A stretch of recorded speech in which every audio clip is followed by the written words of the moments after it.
What's going on, everybody? Welcome to another episode of the Pod Street Bullies. My name is Derrik. And I am John. What's going on, everybody? And as always, we are joined by our producer extraordinaire, Mr. Nat Marlowe.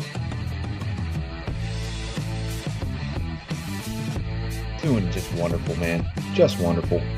Dude, I'm doing pretty good, too. You know, funny story I realized about something about myself today. This morning, I was listening to Pearl Jam, one of my favorite bands. I think that Eddie Vedder is one of the greatest vocalists in music. I guess with that. If you're like an Andre Bocelli person, then you probably would argue with me. I don't know. Is that how you say his name? To us. Right. They sing that. Bocelli, yeah. Yeah. He sings that Boats and Hose song, right? Isn't that a type of pasta? I don't know. Anyway, listening to Pearl Jam, and my wife comes in and she goes, "Do you understand what the hell that guy's saying?" And I was like, "No, I don't. I mean, I'm listening to Yellow Ledbetter, right? And first of all, Yellow Ledbetter are those words, but it's like, on the hey, on the ticket on the way, hey, and I know, I don't want to stay." And no, I don't know what he's saying. And she's like, "Well, why don't you look up the lyrics?" And I'm like, lyrics are more like suggestions. Like, music is made to just sing however the hell you want to sing it. And Pearl Jam is perfect for that, right? Feeling, hold on, sing it on the bed, on the concrete, right? Who cares what he's saying? It's all about how you say it. That's like any 90s rock. I mean, think about Ted, the movie, where they talk about hooting the blowfish. Yes. You can just sing it by using your vowels, like A-I-O-U. A-I-O-U. Well, I think I might be an official lyrics denier. I don't think there are such things. I think that artists write down suggestions, like, this is what we think should go here. But there's no way that Eddie Vedder wrote Yellow Ledbetter and was like, people are gonna know what the F I'm saying, and these are the words that they're gonna say, right? You are the flat earther of music. I mean, come on, think about it. If you're gonna sing Black, isn't it better just to go sheets of empty canvas onto sheets of clay? Her legs spread out before me. No, that is his style of singing. I don't know if what I'm saying is what he's actually saying. Yeah, I mean, the lyrics are a bit suggestive. It sounded like everything. I don't know if the song's about his daughter, but I don't know. I think that lyrics are merely suggestions, and I am an official lyrics denier. That's my new thing. I need to find a new co-host. This is getting ridiculous. Oh, Lord. Well, look, now that we're done with the whole lyric discussion, I think it's time to get down to some Flyers hockey. Shall we? Sure. Real quick, top 3 in 90s rock. Pearl Jam, Soundgarden, Nirvana. I'm not a Nirvana fan. No, me neither. I was just trying to help. Nat, what do you say? See, I grew up being a huge Nirvana fan. So me personally, I would put Nirvana over Soundgarden, but that's just me. Well, I just put those 3 in like one actual category. I wasn't really ranking them. Or you know what? I mean, I also love Dave Grohl. Yeah, you got to put Foo Fighters in there. Absolutely love Dave Grohl. Would you consider Foo Fighters 90s though? I feel like they're more 2000s. That's like after Cobain. Yeah, I'd definitely keep Pearl Jam up there. I'd probably add Alice in Chains. I loved Alice in Chains. Me too. Yeah, if I was a wrestler, one, though, I don't know. If I was a wrestler, Man in the Box would be my song. That'd be your goal song if you scored a goal in the NHL. In the box. Yeah, I don't know. They should play that more often when someone gets a penalty. Yes. Yeah, true. That's really true. We should write to NHL. Dear NHL. Okay, I guess we aren't turning into a 90s rock and roll podcast. We could probably do this the whole episode. Should we talk about hockey, Derrik? You're right. Yes. Talk about hockey. Speaking of men in boxes, a guy that isn't in the box very often, the Flyers finally signed Phil Myers. Phil Myers was really the only guy left to sign, and they finally did it. It took, God knows, it took way too long in my opinion. But regardless, he's a Flyer now for the next 3 years at $2.55 million a year. A few episodes ago, we discussed what we were expecting out of this contract, and we wanted that longer-term contract, which I feel like most people do because you know you're going to get him at a bargain towards the end of that deal. This deal kind of teeters in the middle where it's not like a long term, but it definitely isn't. I feel like 2 years is like a bridge deal. 3 years, still sort of a bridge deal, but hellish bargain in my opinion. Well, I mean, if you think about it, the key is he's still an RFA after this contract, right? So Yes. that's the key part. You still own his rights. And I think the beautiful thing about this is we all know he's going to get some opportunity in the top pairing. If he becomes Absolutely. a solid top pairing guy, you're paying $2.5 million for 3 years for a top pairing guy. If he turns out to not be a top pairing guy, you can come back to the next deal, right? And just be like, all right, well, listen, we gave you that shot. You weren't quite there. We don't see you as someone we could put on the top pair with Provorov. This is the amount of money we pay second pairing guys. This is what we're willing to give you. And there's really nothing that he can do about it. You know, I think it really puts him in a good spot. In the grand scheme of things, you're looking at a top pair, a potential top pair that you're paying just over $9 million a year total for those two guys. So, I mean, think about all the other teams in the NHL where their top defenseman is making around that. I mean, yeah, really look at guys like Hedman, like Yossi, or Yossi's actually on a pretty good deal right now. My apologies. But your typical number one defenseman, Duncan Keith, Drew Doughty, they're making so much money. And you just locked up a top pair guy for $2.5 million. I mean, potential top pair guy. Potential, I should say. My apologies. Potential. But that's the word going around is that Myers will end up probably slotting in next to him. Right. I am a big fan of this deal. I love it. I think the 3 years is great because anything more, I feel like they would have had to shell out a little bit more, which, yeah, you could argue would be all right. But let's talk implications of this deal. What does this mean for the Flyers moving forward? Are there still needs that need to be addressed? Are they going to be able to meet those needs with what they have left? Because according to Cap Friendly, they have just over $2.25 million left in cap space. What say you, man? Well, I think it's the same issues this team had even when they didn't have Myers signed, because we all knew he was eventually going to sign. I mean, first of all, the thing that stands out to me is what are you going to do with this blue line? You've got Shane Gostisbehere and Shane Gostisbehere 2.0 locked up for contracts. You know, Ghost, I think, is essentially the, eighth defenseman now? How come we can't get rid of him? You know, there's just so many questions. I don't know what they're going to do with after Sanheim, right? I feel like it's going to be Provorov and Myers, and then you have Sanheim on the second pair, and then I don't know. I think if you can get rid of Ghost, which, I mean, at this point, maybe you can't because you haven't been able to.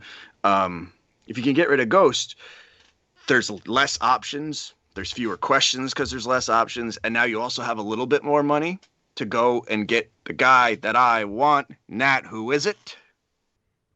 Mike Hoffman. Mike Hoffman. I feel like you could get him for what?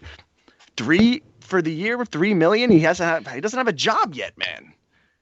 I don't know, man. I think there's going to be teams out there that have a little bit more cap space that are willing to shell it out. But wouldn't they have already? I mean, I don't know. That's the uncertainty of things right now. You know, there's rumors about Columbus being interested. There's rumors about this team, that team. And to my knowledge, Columbus has a lot more than $2.25 million left to spend. Whether they're willing to do so on a guy like Mike Hoffman remains to be seen. But with what we have to move something if we want to get Mike Hoffman. And Gostisbehere, if there was a market for him, he'd be gone by now, in my opinion. I think he would tend to agree with you. Somewhere else. I tend to agree with you. But that's just not the case. And maybe it's just a matter of saying, hey, here, best offer. Give us what you think you'd be willing to give up. And at this point, man, I'd take a 7th-round pick for him. Yeah, if Mark Friedman's ready to slot into the lineup as needed, Gostisbehere is expendable. He's been expendable. And with signing Gustafsson, I don't want to spoil, an article that I'm going to write, but I really think the Gustafsson signing was just like, what are you thinking? I think it's a wasted signing. Well, right. At this point, it was almost like, oh no, we have to do something.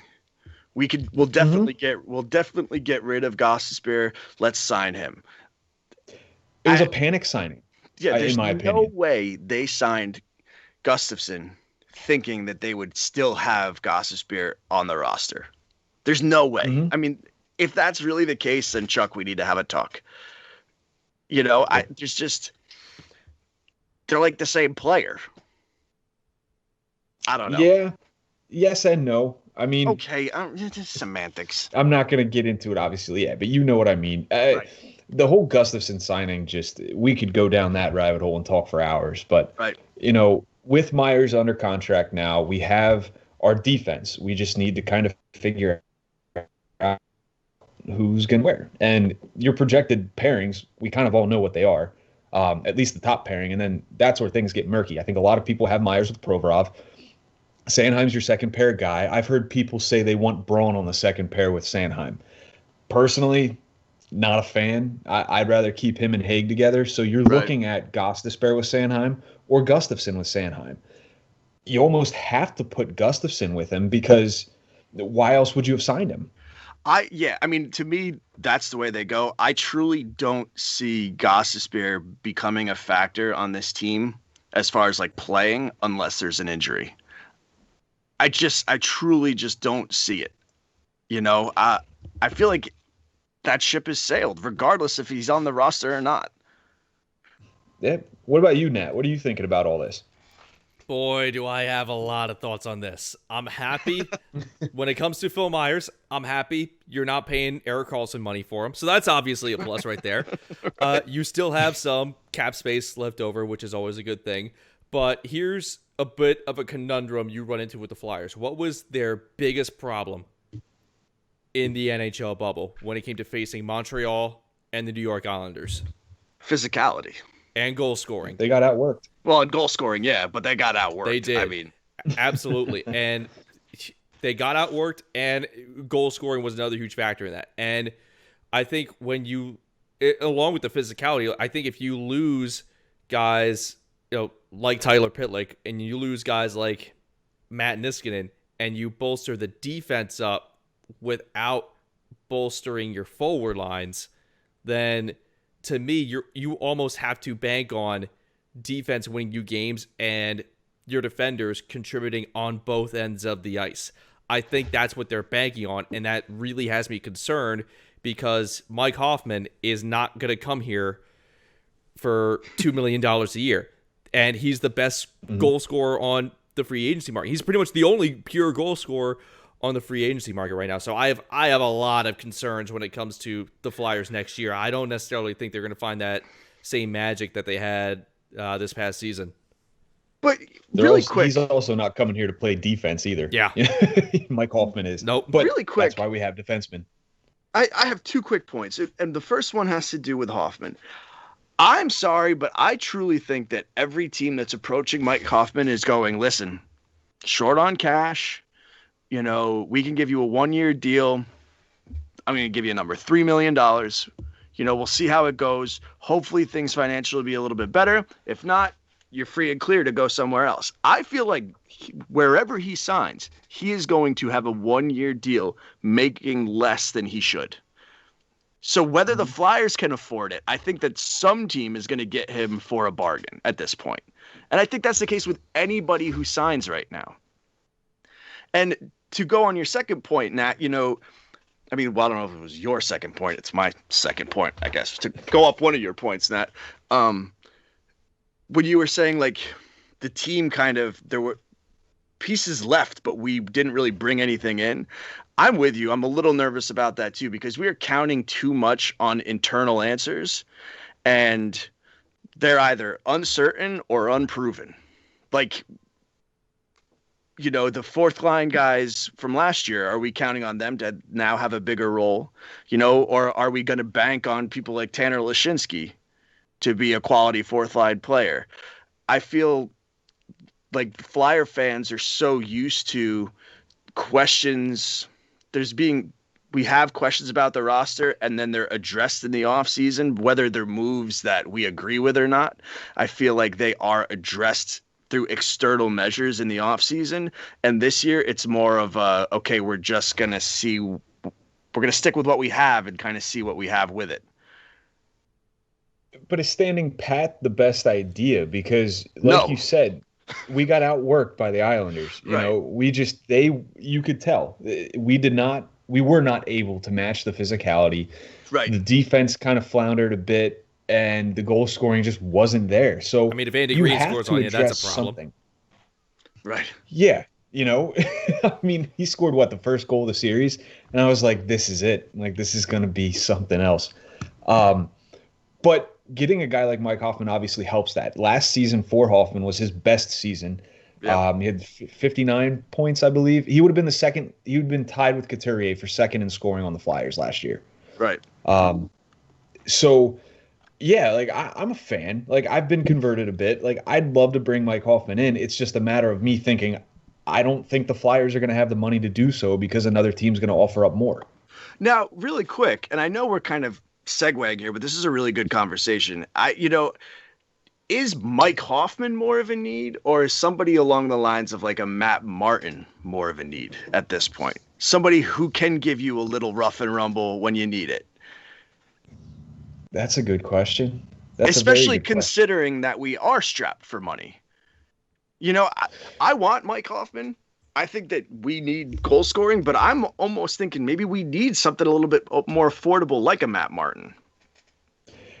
Whereas Matt Martin won't give you the offense like Hoffman will, you definitely get that tough side. But think about regular season. The Flyers did plenty in the regular season to get them to the playoffs.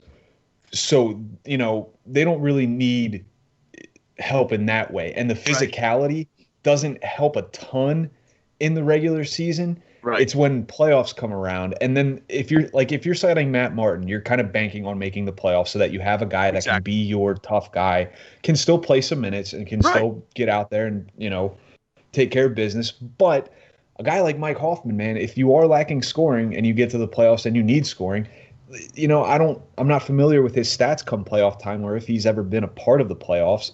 I don't know if he has. Well, maybe this year with Florida, but you want to call that being a part of the playoffs. True. You know, it could definitely help kind of get them over the edge and make up for the lack of physicality because who knows, maybe a guy like Lashinsky, maybe a guy like Torinsky is going to be your physical presence. Torinsky's kind of a big guy. I believe Lashinsky's he's no small guy either. So you don't want to pigeonhole those guys into that type of role. Right. But, you know, every team has one or two, and I think maybe that might be why they're called upon if they're brought up to the Flyers. Well, I think if you're Chuck Fletcher and Alain Vigneault, you've got to look at your group, you know, the top 6, 7 forwards, and go, you know what? We're paying you a decent amount of money to not just provide assists. You all have the capability to score goals. You need to start scoring goals. I feel like if you can't count on your top 6 forwards to produce goals, then you need to start making changes to your top 6 forwards or the people who you're paying a ton of money to. You know, I mean, yes, I'm a big Mike Hoffman fan. I want him on this team. I mean, I wouldn't go as far to say I'm a big Mike Hoffman fan. He seems like a bit of a douche flute. But as far as the hockey player, but I almost wonder if Chuck Fletcher were to get just a few battle-tested guys, or maybe one, and just say, okay, we're putting these people here not to try to compete for your roster spots, to more shore up our back end of the forward depth chart. So when it comes to playoff time, we're ready to be physical. You know, I feel like that could be sending a good message if you go and get those grizzled veterans, if you will, who do have playoff experience and can help you on the physical standpoint, because then you're saying to your top guys, we're still going to count on you for that, for this. There's accountability here. But we expect this team to go far in the playoffs, and that's why we got homeboy on the fourth line. A move to get Mike Hoffman could be seen as a threat to some of the top 6 guys. Like, oh, I'm going to lose my spot in the lineup. A move like Martin could be indicative of those top 6 guys, the guys that you could argue are more important, are like, okay, these guys trust us enough to go after somebody that isn't going to impact our status of the job, because Martin's 6'3", 220. Right. You got Torinsky 6'2", 198. Lashinsky 6'1", 205. You know, you're talking a 15 to 22 pound difference, Right. between those guys and Matt Martin. So you're going to get obviously more physicality with Martin. The physical game, it's not as physical of a game as it used to be. It is more centered around skill and speed, but that's not to say that these guys don't have a role on their teams. Obviously, Matt Martin had a role on the Islanders. Right. Well, again, look at the playoffs, right? You just have to look at the postseason. We got bullied, so there clearly is a spot for it, at least when it comes to the postseason. Yeah, I wouldn't be upset at either signing between Hoffman or Martin. I think both make sense. Both can make sense if you're not, we need the fastest. We need the best. Right. Yeah, it works when you turn the salary cap off on NHL 21, but it doesn't work in the real world. Who's your preference, Nat? Who would you rather have? I mean, my preference is definitely Mike Hoffman. I mean, me and John were Mike Hoffman #1 fans in Philadelphia, so there's that. But I mean, it's the reality of the situation is you're most likely not going to get him. That's just Flyers realism 101. We keep coming back to that. So I would totally settle for Matt Martin. I would totally settle for Mikael Granlund. Just as long as you do something to improve the team, whether that is goal scoring or in this case, when it comes to Flyers realism 101, physicality. And that might be the difference maker come Stanley Cup playoffs, especially if you get fans in the stands again. I mean, physicality, the fans are going to love that one way or the other. So I think that is something that could work in the Flyers' favor if they don't get Mike Hoffman. So I think it could potentially be a blessing in disguise. Yeah. Now, speaking of returning to play, we have the latest. We've already beat this to death over the past 2 episodes. So let's quick touch on just what we know, the latest developments. January 13th is now the tentative starting date. There's rumor going around of 56 games being played. Bettman said there's likely going to be that Canadian division that we touched on as well, based off of the travel restrictions that Canada has in place. Pierre LeBrun tweeted out the realignment, and it looks incredibly similar to what we had. Obviously you guys can check it out for yourselves. It looks that the teams will play their divisional foes 8 times, and in Canada they're going to play 5 of the teams 10 times, and then the other 2 they're going to play 9 times. And my math could be off there, but you get the gist, because if it's 56 games, yeah, go for there. Playoffs appear to be 16 teams, all divisional for the first 2 rounds, and then no word on reseeding, which who knows what's going to happen. There's still questions. There's still a lot of questions. Some big ones. Surrounding some big ones, especially. I mean, think about the Canadian teams with the AHL affiliates in the U.S. How's that going to work with calling people up, sending people down? Expanded roster? Like, are you going to expand your roster? Do those people then count against the cap? Exactly. That was my next point. I mean, are you going to – no, hey, someone brought it up. That's all that matters. But – in the position the Flyers are in, too, and I heard this on, I believe it was Snow the Goalie. I think Ant brought it up. He said about, are you going to have a group of players, let's say they do expand the rosters to the point where you can kind of have like X amount of people ready to roll. Are you going to look for experience? Are you going to look for people that have played at the NHL level and know what to expect? Or because the Flyers are so stocked to the gills with prospects that are basically almost NHL ready, are you going to risk it and bank on those types of guys, the Lashinskys, Morgan Frost to an extent? How are you going to approach that? Well, if you're asking the prospect person, if they don't make the roster outright at camp, they need to play games. They can't be sitting around waiting to possibly play in a game if somebody gets hurt. They need to be playing games. So to me, you put the prospects in the AHL and you put those like AHL, NHL tweeners, mostly AHL career guys in that situation. I need the young players to continue to develop, and I don't think they develop as much if they're just practicing. And you're past the point where you're really realistically going to be able to loan these guys overseas. Right. Michael Raffl's really the only guy from the NHL level that you've been able to do so with. Kasha's over there, Hogberg, I believe, as well. You have a few guys that you've loaned. Ustamenko and Sandstrom, I believe, have returned home to play. You can't send a guy like Frost anymore. It's just too late. Right. You know, you're looking at exactly a month from today, and today's Sunday, the 13th. That's when play is going to return. So are you going to risk, you know, like Nat said when we researched what the quarantine rules are? It's a 14-day quarantine from, was it Austria, where Raffle is? So right then and there, it's like you're already wasting 14 days. How much gameplay are you actually going to get in that time?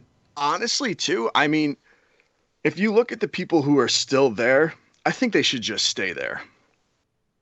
I know that sounds really bad if you take it out of context, but like David Kasha is just really having a phenomenal year with in the Czech Republic. I think let him see that out. You know, let him see how much he can accomplish in that league, boost his confidence, bring him back next year. Now, I understand that the question then goes, well, how do you fill the AHL roster if you've got so many AHL guys over there? The ECHL, is it even playing? You know, at this point. I think so. Oh, is it? I think they are playing. To my knowledge. Now, I thought a bunch of teams. I think there's a bunch of teams that aren't, though, right? Yeah, some teams are, and I believe the Reading Royals are a team that's not. I could be mistaken, though. I think you're right about that. So, you know, there are ways to fill the roster. So in Kasha's case, Hogberg's case, you know, maybe it's better you just let them stay where they are for the year instead of bringing them back over for who knows what the hell the AHL is even going to look like. We got to wait till February, and at this point, nothing's looking better. Now, quick question with that, because of the goalie situation with the team, you need one goalie back over here because both Sandstrom and Ustamenko have been loaned. Out of the two, who are you likely to bring back? Correct me if I'm wrong here, but isn't Ustamenko already back? He might be. I'm not sure. It's a giant glass of water. It is. I get very thirsty. Holy moly. That is a stein filled with water. It used to be used for something other than water. Yeah. Now I'm a dad, and I can't do that anymore. What, drink beer? Well, not to that extent with a, what is that, 32-ounce mug? But no, he might be back. And I think, is that the right call? Is bringing Ustamenko over Sandstrom the right call to make? If they're going to play, yeah. Mm-hmm. I mean, Sandstrom to me has turned into a bit of an anomaly. Like, I really don't know what's going on with that guy. I still think that there's starting goaltender potential there, but he needs something to happen. So if it still is looking rocky where he is, you bring him back. I don't know. The goalie situation is different for me because you need those guys to fill a role. In Lehigh Valley, you might be able to get away with Hogberg and Kasha or Rubstov staying where they are. Yeah. But I don't know. Yeah, I would like to see Ustamenko get the experience in the AHL just because I think, to me at least, I think Ustamenko has the higher ceiling than Sandstrom does. But again, Carter Hart's our goalie, so it's not like we're going to bank on Ustamenko coming in and taking a starter job. But being a quality backup on a cheap contract would be nice. Right. I have a lot to say there, but I know our next topic of conversation is going to kind of dive into those things, so I want to just kind of hold off. Yeah, and we will get to that. So I want to get your quick assessment here with the January 13th targeted return date. Is that going to happen, or is that going to end up getting pushed back? So I want to be optimistic here and say yes. However, there's just a few questions that I still need answers to. Like, how are we doing this? Are all the home arenas going to be played in? Are there going to be pod situations? Right? I don't think answers to those questions have been given yet. And that's what I need to wait until I fully commit to, January 13th. But the NHL TV already said that they're going to re-up my subscription January 10th, so it has to happen on the 13th now. To at least get your money's worth, it does. Right. What are your thoughts here, Nat? Do you think they're going to end up starting on the 13th, or is that getting pushed back? Well, if John got the warning, I got to check my email. That way I don't get charged. I have to double check that, see if I want it for next season. But I think there is a real possibility that they have that they actually start on the 13th, because I mean they went through all this BS of talking and not talking, having a plan, not having a plan, things falling through. So I think Gary Bettman, if anything, is at least gonna NFL this and will do everything he can to make the start date January 13th and clear a bunch of hurdles here. I don't think you're going to see a stoppage, because there's already not enough hockey being played right now. I mean, you have NBA coming back by Christmas. And so with that, you almost have to have the NHL start right around that time frame. So who knows, maybe January 13th. That might already be too late. So I think in Gary Bettman's mind, like January 13th, I think that is going to be the latest possible date they're going to start. So I think that is going to be the date they will start. I'm not 100% sure that fact, but if I'm betting man, and I'm not, I would place my money there that the league will actually start on the 13th. Yeah, and it is encouraging, I'll add, that the whole force majeure, or forces of major, that John so eloquently put last week, has been dropped. There's no talk of that happening anymore. The owners have kind of receded away from that discussion, and now they're kind of willing to play ball here, and they're willing to try to make this happen. I like that. I think that's very encouraging, considering that, a week ago we were just talking about how the owners are ruthless and want more money. Right. And now it seems that they've kind of accepted the fact that really no matter what, people are going to lose money this year. That's just a fact of the matter. Whatever escrow is, whatever they're deferring, I think it's the 20-something percent that they're already deferring, 26, I believe. That's to be expected because of the circumstances. But I think ultimately the fact that both sides just wanted to get back on the ice and get a product out there, whether it's in front of fans or not, I think that's what should take precedence over anything. And I think it is. And it's nice to see that they're putting that first and foremost. So, I mean, I think January 13th will happen. I'm hoping it does. I think it's definitely feasible. Mm-hmm. There's still a lot more to work through. They need to figure out what they're going to do officially for the divisions, but it seems like they've laid the groundwork for it. Right. Playoffs, we discussed that shortly here as well. I think that's a decent proposal in my mind. And, from what I've heard as well, they need to be done by a certain date when the Olympics start because of NBC and the whole broadcasting rights to that, which, again, sounds fair. I think you could fit that 56-game schedule in there. It's going to be tough, but, the whole expanded rosters thing should help, and that definitely, I think, needs to be in the fine print there with what's happening. I really don't know what else to say about this. I feel like over the past 3 weeks, including this week, we've really just hammered this home. Yeah. No, I agree with you. Now it's just like, let's hope that it happens. Pray to the hockey gods. Exactly. Right. Yes, I will be praying. But before that happens, we want to talk prospects. We talked expanded rosters. Now we're going to talk the guys that might fill them. John, this past week, put out 3 separate pieces where he assessed the forwards, the defensemen, and the goalies. And we're talking potential with the forwards, top 6, middle 6, bottom 6. Defensemen, all the pairs, goalies, whether you're a starter or backup. John can fill you in here. I'm going to give him the floor and let him discuss what he aimed to do with these pieces here.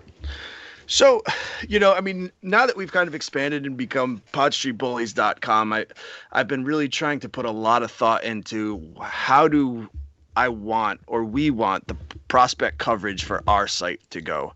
I don't know jack about prospects. All right. How do I want it to look? How do I want to assess these prospects, and how do I want to present that information to readers, to the consumer? Because I feel like when it comes to prospect rankings, if you do a number ranking, which I'd like to eventually get to, but if you do it right off the bat, every prospect pool is going to have a number 1 prospect. Every prospect pool is going to have a number 2 prospect, number 3 prospect. That doesn't tell you the actual value. That tells you the value within the farm system. And if the farm system is depleted, you're grading on a curve. So I decided to just take a look at our farm system and put each player into where I think their actual potential at the NHL is.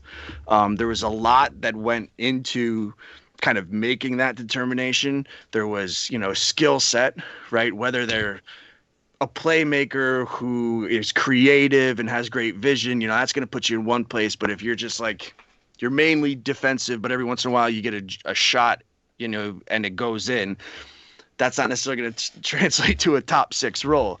So I tried to kind of put every prospect in a category and then come up with almost like a final analysis of the current state of the prospect pool at each position for the Flyers. That was my goal here, right? To just give people a view of, yes, we have depth, but what does that depth translate to at the NHL level? And if I may add, I think you did a wonderful job in presenting the fact that, yes, we might talk about the Flyers and hold them in high regard when it comes to their pipeline and their prospect system because they've spent so much capital in that aspect. But we really need to take into account the type of players that are in this. Like, we could have all these quality guys, but are they going to be your bottom 6 guys? Are they going to be top 6? Are the defensemen worthy of playing on the top pair? Like, this was a great way to break them down. And it really sheds some light on the fact that we might not be as deep in the prospect pool as many think. While we have guys like Tyson Forrester, while we have guys like Cam York, Bobby Brink, it's wonderful to say, but at the same rate, what's their ceiling? Are they going to be able to live up to that first round type of pedigree like Forrester and York, or are they going to just kind of not necessarily fall by the wayside? But you have guys like Rubtsov who nobody knows what to make of him anymore, even though he was a first round pick. Andrea, he was he was a second round? No. Andre, he was a second. Emil Andre? Emil Andre, yeah. It's like Andrea. Who? Yeah, Andre Bocelli again? Boats and Hose guy? He's the guy down on the corner over here. I see him every morning. But no, I mean, he's playing very well. He's made the World Junior Classic roster for his country, Sweden. Is he going to be able to translate that play? Is he worthy of, bumping up to the NHL roster and playing some serious minutes up there? It's a great way to look at that and know really what you have, as opposed to just saying we have all these first round picks and they're going to be great. And when in reality they might not be. And I really tried to drive this point home was like, depth is always great, but depth does not translate to high quality, and that's where you need to there's like a fine line. Like, you can get excited about how deep this prospect pool is and potential NHL guys, but you only have so many, numbers at each role. So it doesn't matter let's just jump into things like with the forwards, right? Mm-hmm. Most of these prospects have bottom 6 potential max. Okay? Yeah. Most of them. Now, there are 6 bottom 6 roles. Obviously, they're not all going to be filled by these guys. So it's like, although we do have so many options in that area, that's only going to get you so far. You know what I mean? Yeah. That's very fair. Yeah. And when you look at the forwards, right? To me, there were 3 top 6 guys. There was Morgan Frost, who I still think is the top prospect in the prospect pool. You got Bobby Brink and you've got Tyson Forrester. Looking at those 3 guys and the potential they have, there's still some questions on whether someone is going to reach that potential. You look at Frost. Is he ever going to gain that physical edge to his game to bring him, the opportunities to be a quality NHLer? Bobby Brink, Tyson Forrester, the skating. Is the skating going to prevent them from reaching that potential? There's some big question marks with Forrester. I don't care what anybody else says. I'm going to die on that hill. Although he has the vision and the goal scoring abilities, skating can prevent him from being any sort of an asset at the NHL level. You're absolutely right. I know. Yeah, I know. Yeah. You're right though with Morgan Frost. I think the physical edge, while we don't necessarily need to see like a nasty Morgan Frost, we need to see a guy who's going to be able to keep himself on the puck when he's, Right. skating it into the zone, battling along the boards. Right. I'd like to see that might come with just getting older, growing into your body. It might just be he needs to hit the weight room. Like, who knows? I Right. think that we've seen the flashes when he initially was brought up by the Flyers. We saw the 2 goals in his first 2 games. One was just a highlight reel goal that we're going to be seeing for years to come. Adding that other aspect to his game is going to round him out, make him more of a complete player, and the guy that we really envisioned when we were hyping him up to begin with. I totally agree with you, man. And I think the I interesting know. part of doing this is when I got to the middle six. Because when I got to the middle six, there were also 3 names. And all 3 of those names have giant question marks. You look at Wade Mhm. Allison, and Wade Allison is health. If he is healthy, he really can be a second line, third line winger who can provide some offense. Jay O'Brien. Jay O'Brien puts it together. Jay O'Brien could be a really good middle six forward. But as we're seeing, who knows? And then Isaac Ratcliffe is the same. Everybody expected him to explode out of the gate in the AHL, and it didn't turn out that way. Is he going to be able to put it all together? So then you go into this whole conversation where it's like, even though these people have the potential, are they really ever going to get there? Like, Mhm. you could take these 3 guys and go, well, okay, but they're just never going to cut it. Yeah. Now, I am perplexed by one of your decisions here. Okay. I want to talk about one of the guys that you have in the bottom 6 potential category here in Elliot Desnoyers. So Really?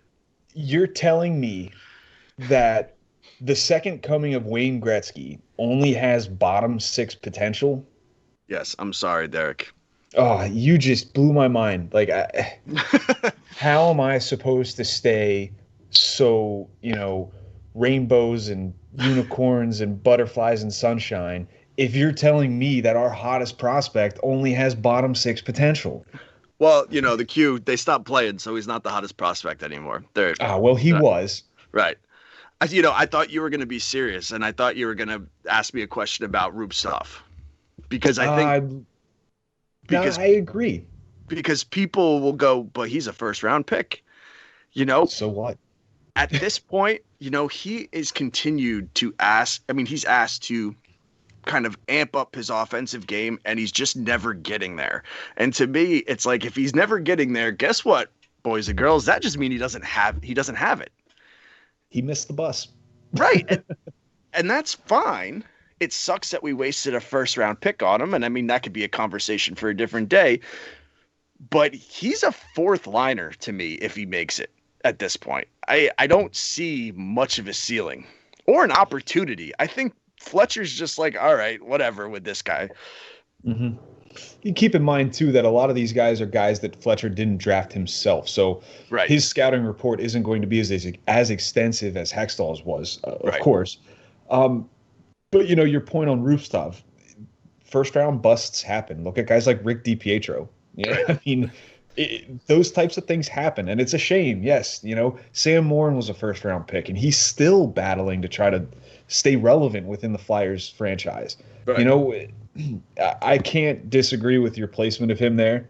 The only, I guess, I don't know. It's tough to disagree with a lot of these because one, my lack of prospect knowledge, and two, honestly, they're in the right place. I look at these guys. I look at like Torinsky and Bunneman. You have bottom 6. They've only ever played bottom 6 roles with the Flyers.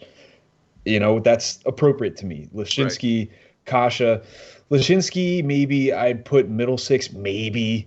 But even then, it's like, you're talking pennies here. Like, who cares? Right. I'm not going to gripe with something like that. But let's get to your defensive. I'm Sure. not even going to call them rankings, but your defensive article here when you talk about where you would place some of these guys, because this one's a good topic of discussion as well, where you have no top pairing defenseman or any defenseman with top pairing potential.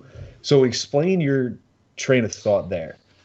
So it's similar to the ranking discussion where it's like you're always going to have a number one ranked prospect. You're always going to have top pairing defensemen. You're going to always have blue liners who man your top pairing because, well, that's hockey. You need them, right? That doesn't necessarily mean that if you were to put them in the perfect position, the perfect place to succeed, or if you were to feel like you were a team that was in a good spot to contend for a cup, that's where they should be. Mm-hmm. So when you look at the two big names, right, that I really struggled with, Cam York and Igor Zamula, one day, depending on the state of the Flyers blue line, yes, they might have to play the top pair, just like Phil Myers is about to play the top pair this year, most likely. Presumably. That doesn't make him a top pairing defenseman. That doesn't mean that on another team, on the Tampa Bay Lightning or something, he's going to be in your top pair. He's not. Andrew McDonald played on the top pair for a little bit. I mean, look at what we're talking. So I'm going like the player that you would pay a ton of money to man your top pair, not somebody to help fill a hole.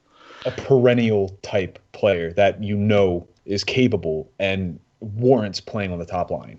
Right. And I think the fact that the Flyers don't have none of these players kind of fit that mold is okay, because you know how rare they are.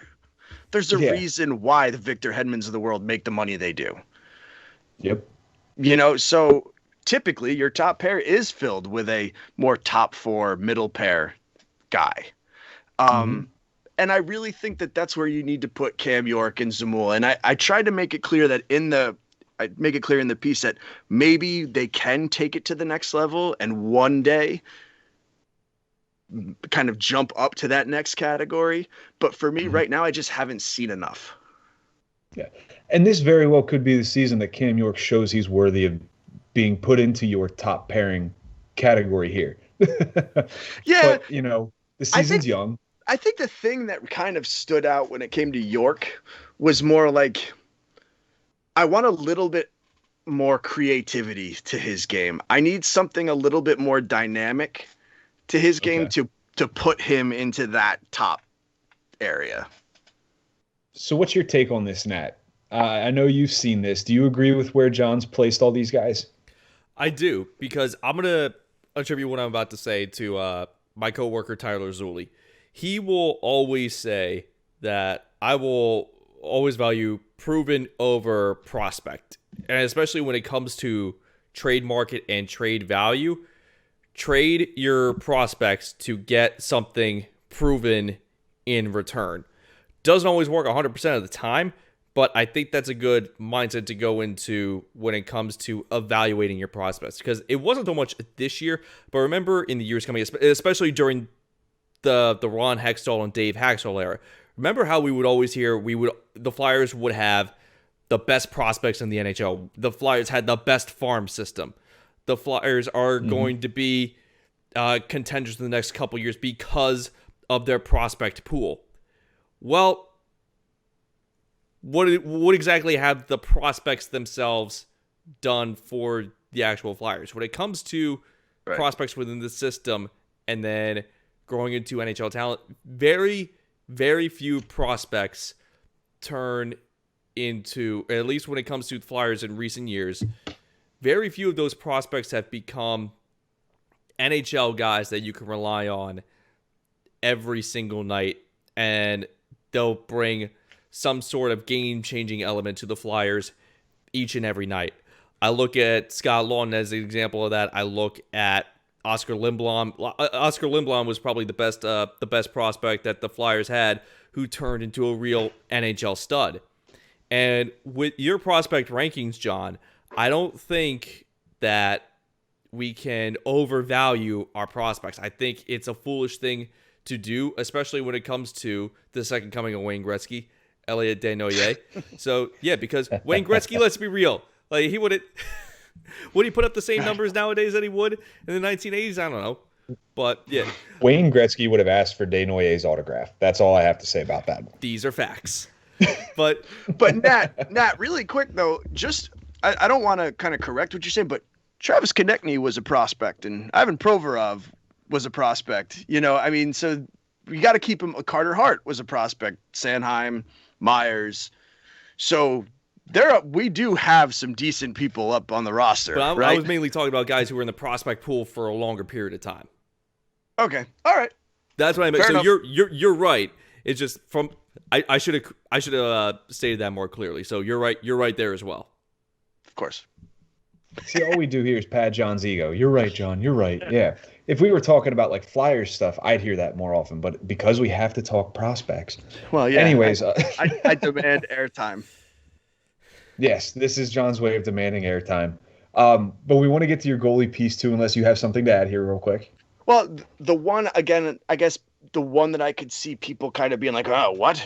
With this, putting Ronnie Attard in the no NHL category.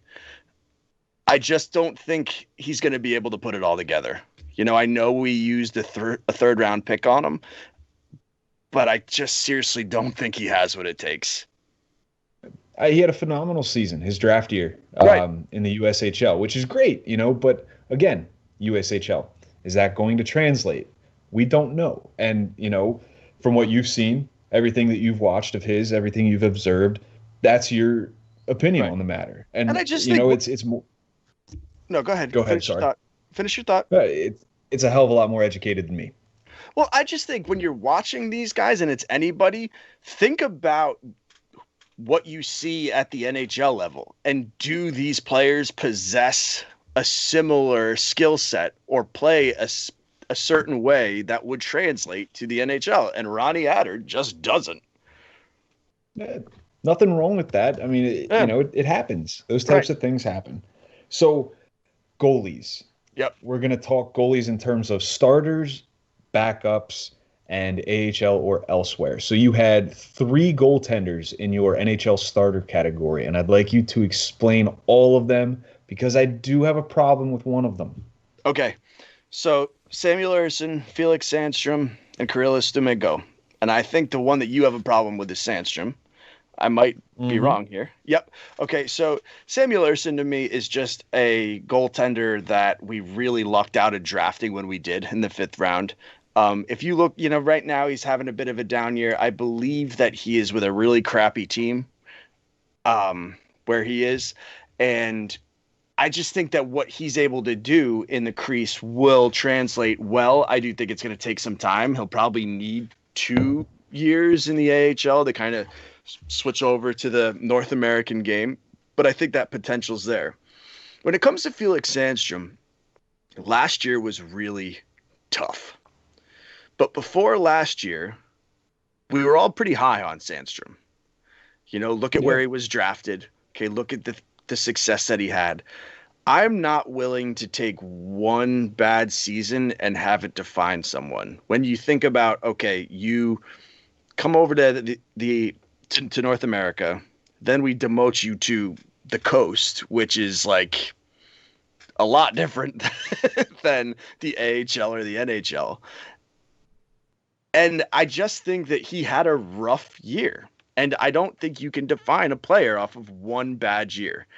I think although he's in a bit of a rut right now, the possibility is still there for him to be a starting goalie. Go through the rest of this year and still suck. Let's have a different conversation. Yeah, and I can definitely see where you're coming from. And to be clear here on my end, I'm not completely down on Sandstrom. Like, I think that he can obviously rebound and have a better year, whether it be in the coast or whether it be at the AHL if a season happens. But it's somewhat alarming seeing him come over, being the quality goaltender that he was coming to North America, and then not having that great of a year. And quite frankly, being outplayed by a guy like Kirill Domingo, who battled some of the same adversity coming from a different league, a different style of play. So maybe it's just Ustimenko's further ahead. So, Derek, you bring up a really good point. First of all, it's very rare for NHL franchises to have so many goaltenders in a similar position in their prospect pool. If you've got one or two, one of these guys, you're excited. It's very rare that you have a Sandstrom and an Ustimenko come over to North America at the same exact time, play for the same exact team, and you're able to compare. If Ustimenko's not there, are we as alarmed? because we're not comparing it to anything else. We're just going, oh, he's developing. Like if one is there and one's not, it's less alarming just because you can kind of maybe attribute it to the fact that maybe Sandstrom got a little bit down because he saw Ustimenko was kind of taking over the crease with the Reading Royals. He got more opportunities with Lehigh Valley. Right, and you already know there's only one spot in Philadelphia, and it's the backup spot. So there's that pressure there. But is that alarming to you that maybe he is a little bit discouraged? Is it a mental block? I don't know. I mean, I try to think about how we were at 23 years old, and I'm sure these are still young people we're talking about. So it's about what he does next. Is he able to bounce back from these rough times? What is he able to do in Lehigh Valley this year if he gets an opportunity? But your point on Ustimenko, I'm looking at somebody who is succeeding everywhere that he's playing. You talk about your level of competition. Okay, yes, I get that. But success usually breeds more success. And I think that he's in a good spot to eventually become the backup in Philadelphia before we either lose him or because we don't need him and someone's going to pay him a lot of money, or we trade him. Yeah. And speaking of backups, we're going to jump to that section where you have one guy in this category. Yeah. Ivan Fedotov. So Ivan Fedotov to me is another one where it's just like I didn't know what to do with him because I really don't think he's going to come to North America, period. I think that he's going to be somebody that we continue to own the rights to, but he's just going to be a KHL goaltender. 2 years ago, nobody cared about Ivan Fedotov. Then all of a sudden, he just starts playing really well, and we want to be like, oh my God, we've got 7 NHL goalies, in the Flyers farm system.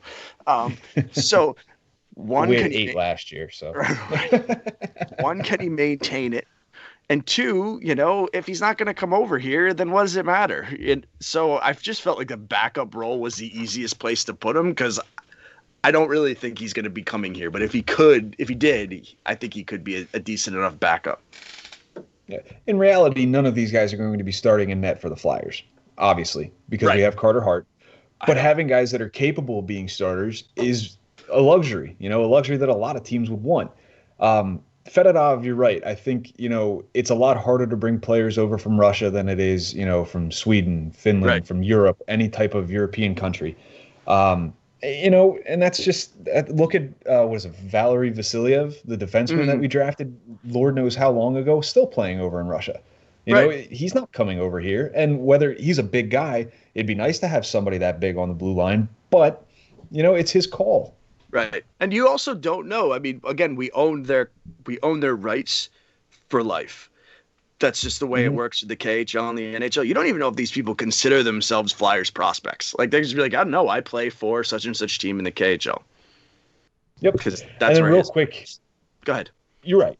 Real quick, AHL or elsewhere category, the guys that aren't going to break into the NHL, you have Roddy Ross and Matej Tomek. Yep. Explain that choice right there, which I feel like is pretty self-explanatory, but. Right. I mean, well, for Roddy Ross, honestly, there's just not enough there. We're talking a season and a half in the WHL. There's just not enough for me to go ahead and say he could be this or that. I'm not going to jump the gun like some people would and try to categorize him falsely. So for me, I don't see enough. I didn't see enough of him because, again, WHL for a year and a half. When it comes to Matej Tomek, I mean, it didn't work in North America. It didn't work at the college level. If he has any success in some league, like that's just where he's going to stay, but it's not working in Finland. He's just a lost cause. And it's a disappointment because I think he was a 2nd or 3rd round pick at some point. You're right. Yeah. Nat, your take on these goalie rankings here that John has. See, my biggest thing right now is that I am pretty big on Kirill Ustimenko.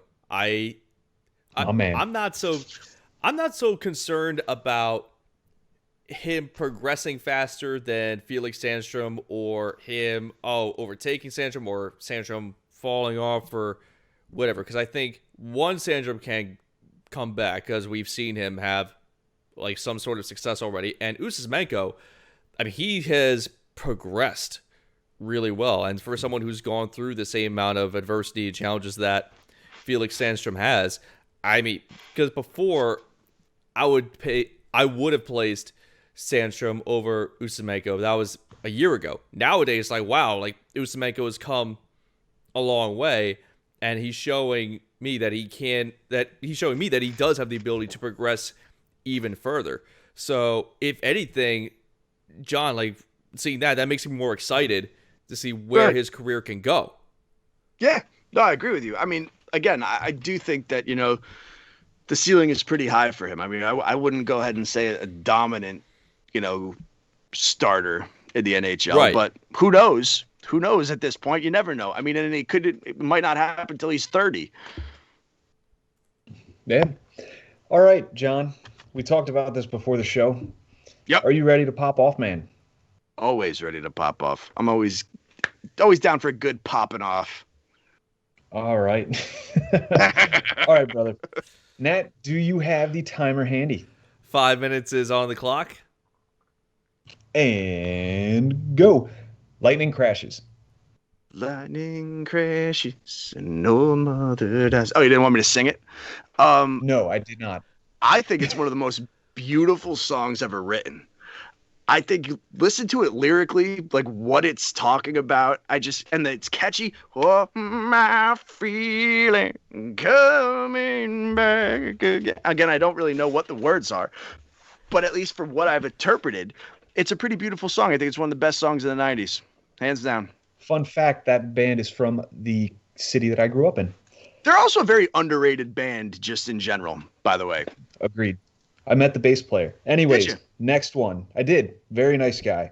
ESPN's divisional realignment. Oh, God. I could spend 5 minutes on this. I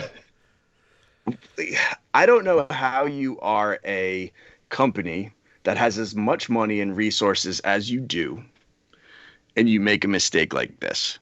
How in the hell does that get to production? You'd figure with, like a company like ESPN, there'd be millions of people that look this over. Then somebody's got to put it in a graphic. Then you'd imagine somebody's going to look at that graphic. It blows my mind the amount of, or the lack of carefulness they put into that. And do I get an opportunity to pop off about ESPN again in a more specific? No. All right. But you can if you'd like. Add a minute. Okay. There's a current writer for ESPN that I just think he's like TMZ. He searches for the conversation, the topic that's just going to rile people up, and it makes a lot of sense that ESPN has this error when he's kind of their lead hockey writer. I think the guy's a complete joke, and I'd love to get him on the show someday. I don't know if I'd want to talk to that guy. Well, I wouldn't let him. I don't know if I'd let him talk. I would just be like, listen to me. Okay, next. Anyways, snoring. Apparently, Lainey gets her snoring from me because, wow, that kid can snore. She kept me and my wife up. She's like, I sent Derrik a video, right? And she is ripping the chainsaw, right? Oh, brother. Whew. Yeah, so must drive Carrie nuts because she smacks me in the face every time I snore. If I breathe heavy, you can't smack the baby in the face yet. Got to wait till at least she's a year. That's our rule in the Gold House. Next one. That's a Jalen joke, Hurts. by the way. Total joke. Jalen Hurts. Jalen Hurts. Next, Steve Young, of course. No, I'm interested to see what he does today. I'm sure when people listen to this will already know. But I've got so sick and tired of watching the same thing with Carson Wentz. I'm ready to blame Carson Wentz. I know some people are like, but everybody else. At some point, if you're going to be a franchise quarterback, you need to be able to step up. And the guy does the same thing every week, and the same week it's garbage. So this just gives me something new. I'm not sold on the fact that it's going to, become anything, but at least it gives me something new. Oh, interesting. What? Now, I'm just intrigued. But anyways, we're going to move on. NHL's private purchase of a vaccine. Yeah, I messed up on this one. I got all heated when I saw the first tweet. when it was like the NHL's private purchase of a vaccine. There was no clarification at that point, and I got all livid about it. So the NHL said that they would purchase it privately once it is available for the public to also get. I thought it was like we're skipping the line, and I've got a huge problem with that. So I sent a couple tweets to a guy, Mikey, who I get along really good with, and he was just like, just read the tweet the whole way through. I'm like, oh, well, whoops. That happens. Knee-jerk reactions, man. I'm a victim of them too. Yep. Cookie exchange.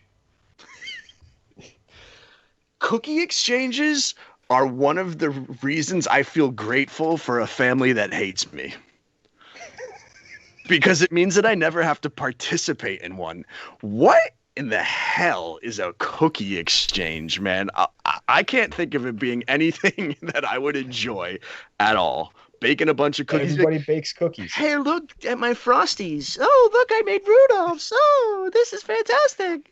Here comes the gingerbread man. My sister-in-law baked gingerbread cookies, and one of them looks like a pile of dog poop, so that was pretty cool. Yeah. But no, last one, and Nat is going to have a hand in this as well. I want you to discuss Nat's mullet. Nat's mullet has to happen. I think if Nat gets a mullet, we've got to create its own Twitter account. We've got to just create its own personality. Like, left work today, was a little breezy in the back, you know. People were really checking out my dope hair until I turned around and they realized that there was this like a little flap thing going on. Nat, got to do the mullet. You heard him, Nat. Nat. Well, Derrik and I were discussing last night. So, Derrik, there's a certain football team that you want to root for now, isn't there? The stipulation was that for the rest of this college football season, I will root for the Coastal Carolina Chanticleers the rest of this football season. Shit, I will and too. In exchange, there's one more game. Yeah, in exchange, Nat is right now, going to shave his head in the shape of a mullet. Right now? Right now. The sides. But we can't see him. Oh, that's right, you can. You're right. Well, our viewers can, so you can check it out the live stream on your Twitter account. The viewers can. This is why you should watch the live stream of the show. Get your Twitter up right now.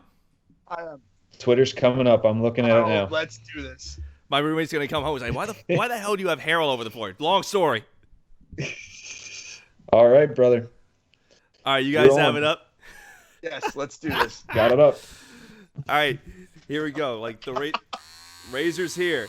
All right, you hear it in the mic. All right, here we go.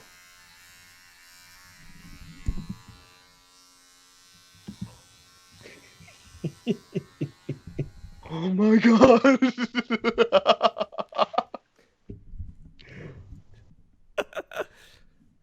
See that? That's real hair right there. I've lost it. I can't believe you just did that. Now hold on real quick, because there's like one swipe out of it, but I gotta see all of it. Yo, somebody's got to do it for him. No, I cut my own hair now. So ever since the pandemic, I've been cutting my own hair. So you're gonna fully mullet it and then give us a picture. Yeah, I'm at least gonna try to fully mullet it. So I can't guarantee anything, but I can try. That's commitment, man. Well done to you. Well done. You are the man, Nat. You are the man. The people have spoken. It was like 81% to 19 said I should totally get a mullet. What was it? The three people who voted? Me, Derrik, and Hoagie? No, they got like 25 votes. Oh, there you go. The people have spoken. In fairness, we didn't really plug that one. I never thought he would actually do it. I didn't either, but I was talking to him last night, and I'm like, listen, dude, you don't have to do this. I'd just like to bust your balls. And Nat's like, nope, I'm doing it. I'm like, okay. I'm at least going to try. I cannot guarantee anything, but I said, hey, I'll at least shave the sides. I'll at least do that. Oh, my God. Oh, man. That's awesome. Nat, the Bless commitment you, Nat. is Bless you. unparalleled. Yes. I told you, I'm dedicated All to right, Pod well- Street Bullies. I'm here for the long haul, baby. There we go. This is why we brought Nat on. This right here is why Nat is our producer and the third man with the Pot Street Bullies. All right, John, it's your turn to shave your head. No, I'm kidding. Tell everybody where they can find us. At this point, I don't know. I lost it. Apple Podcasts, if that's a thing. Spotify, Spreaker. No, not Spreaker. Stitcher. Spreaker. Stitcher. Anchor. Radio Public. I don't know. Just look us up. You'll find us. Oh, yeah. Nat, your turn, man. Obviously, I'm the producer of Pod Street Bullies. The video producer as well, my man Lucas. Shout out Lucas, posting some video content for you soon. Some hot and fresh video content. I'm also a producer at 97.5 The Fanatic, where we're going to be bitching and moaning about the Eagles all week. And I'm the producer of the Sixers podcast, Full Court Press. So hopefully we won't be bitching and moaning about the Sixers. We'll actually compliment the Sixers. Awesome. You can find me on Twitter at Pod Street Bob. You can find John on Twitter at Pod Street Gove. You can find the Pod Street Bullies at podstbullies.com and on Twitter at podstbullies. That is it for us, folks. It's been a wonderful week talking Flyers hockey and watching Nat shave his head. I'll leave you as I've always left you with the Let's Go Flyers. Bye now.